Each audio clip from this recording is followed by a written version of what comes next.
at State House Nairobi. You can see President William Ruto, First Lady Rachel Ruto, as well as other high-ranking government officials, including the Deputy President, have lined up to receive the Dutch royals. They are coming out of their vehicles. They have arrived for a 4-day state visit that starts today. They landed yesterday, and of course today marks the official day of their state visit here in the capital. There they are. That is King William Alexander and Queen Maxima of Netherlands, who have arrived into the country yesterday, and now they are here at State House Nairobi. They're expected to have an tete-a-tete with the President and the First Lady here at State House Nairobi. And of course, among other issues that will come up from their bilateral talks, you can see the President showing the King himself, the Deputy President there, the Prime Cabinet Secretary Musalia Mudavadi as well as the CDF General, and of course the Governor of Nairobi, that is Johnson Sakaja. Currently, they are being led into the pavilion of State House Nairobi. Of course, they are meeting high-ranking officials from the Kenya Defense Forces, from the Army, Navy, as well as the Air Force. Now, the President is expected to have an tete-a-tete with the King himself, and of course the First Lady as well is expected to have an tete-a-tete with Queen Maxima. Currently, they're heading over to the podium, where we do expect the national anthem of both countries to be played, and of course the King also will be expected to inspect the guard, as and when he finishes inspecting the guard, he will also receive a salute. And after forward that is that they will have an tete-a-tete with President William Ruto to discuss an array of issues. You do know that this has been 60 years Kenya and Netherlands have had a good relationship, and right now I want to hand you over, given that the national anthem is about to be played. National salute! Present arms!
Your Majesty, guard of honor, mounted by Kenya Army, present and ready for your inspection, sir.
Your Majesty, may I have your permission to march off the guard of honor, sir?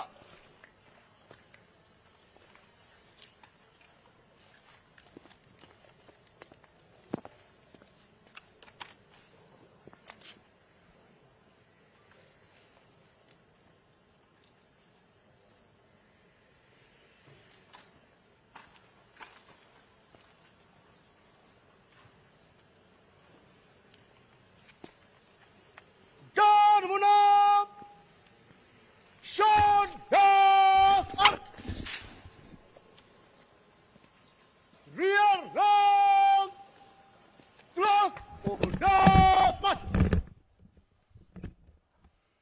Guard of honor will form 3 ranks. 3 ranks. Guard of honor will march up into divisions. Move to the right in race.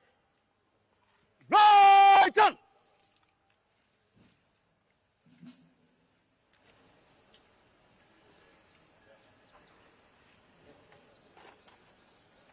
To your duties. By the left. Quick march.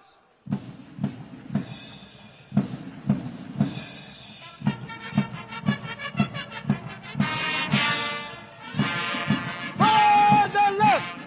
Left heel.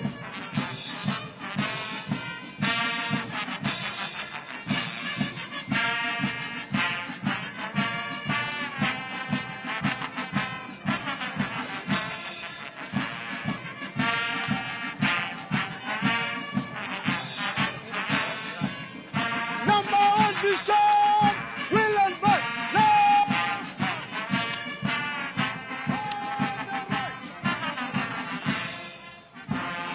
Number 1 Bishop, eyes, right.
Well, you can see that was a short program that started off the Dutch royal visit here to State House Nairobi. You can see now the royals are meeting high-ranking government officials from the Deputy President, the Prime Cabinet Secretary Musalia Mudavadi, all the way to the Governor of Nairobi, Johnson Sakaja, Defense Cabinet Secretary Soipan Tuya, the Cabinet Secretary as well as Rebecca Miano, and other state officials, not just here from State House, but various ministries and departments within the government. And of course, what you've just witnessed, if you're just joining us on our screens, was a simple ceremony to honor the visit of the Dutch royals when they just arrived to the country. The national anthems of both countries were played. Shortly afterwards, the guard of honor that was mounted by the Kenya Army, the King Alexander, of course, had the opportunity to inspect the guard, and he also received, as well as Queen Maxima, a 21-gun salute to, of course, signify the start of their 4-day visit here, state visit to Nairobi, Kenya. And of course, they're expected to have a lot of engagements, not just here with government officials, but people across the country, from businesses, young people, as well as visit various key installations that are very critical to the relationship, bilateral relationships to this country. And of course, both of them, President William Ruto and King Alexander, are expected to retreat to have an tete-a-tete, as well as